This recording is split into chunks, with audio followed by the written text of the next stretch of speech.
असां खां तो राणा रूह पलियो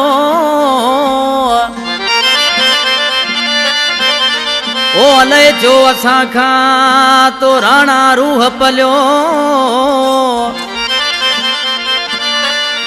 ओ तो ते कंहिंजो वस हलियो बेवस बाबू दरस चवे अला कलाम ले फरमाश चची का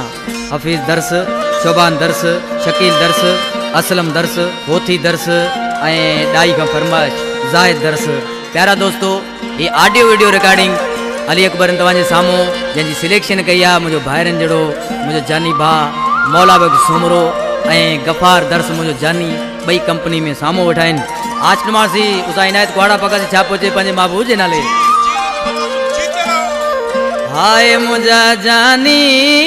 मूंखे यादि करण खां विया हाय मुंहिंजा जानी मूंखे यादि करण खां विया मूंखे यादि करण खां विया याद बस पराए थिया मूंखे यादि करण खां विया याद बस पराए थिया हाय मुंहिंजा जानी मूंखे यादि करण खां विया हाय मुंहिंजा जानी मूंखे यादि करण खां विया।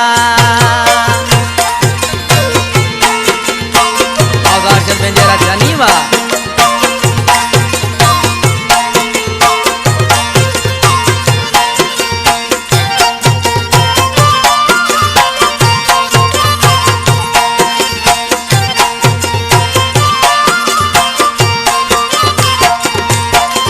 मच्छीअ वांगे तोला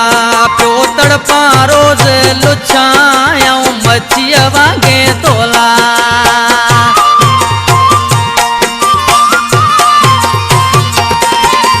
मच्छीअ वांगे तोला पियो तड़पा रोज लुछां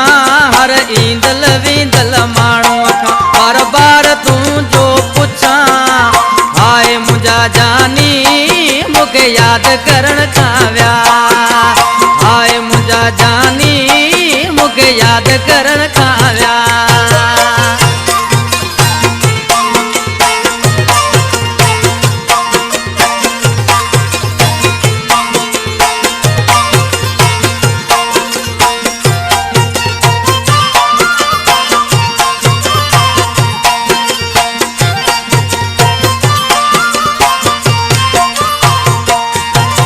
पाण पको वियो आहीं या ॿियो को मिलियो आहे थी पाण पको वियो आहीं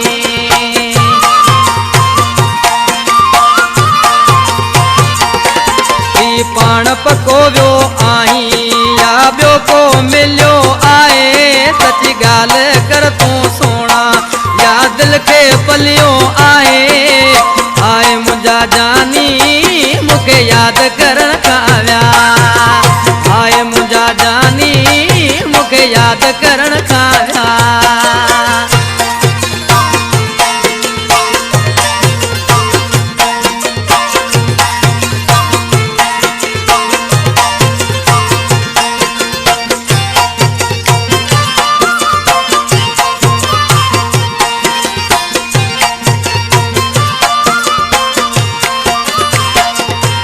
वफ़ा उर्स चवे दरस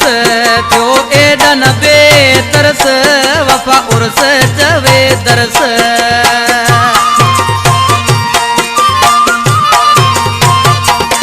वफ़ा उर्स चवे दरस थियो एडन बेतरस ॻोठ चची में पियो निहारियां रोज़ अचण वञण जा गस हाय मुंहिंजा जानी मूंखे यादि करण खां विया हाय मुंहिंजा जानी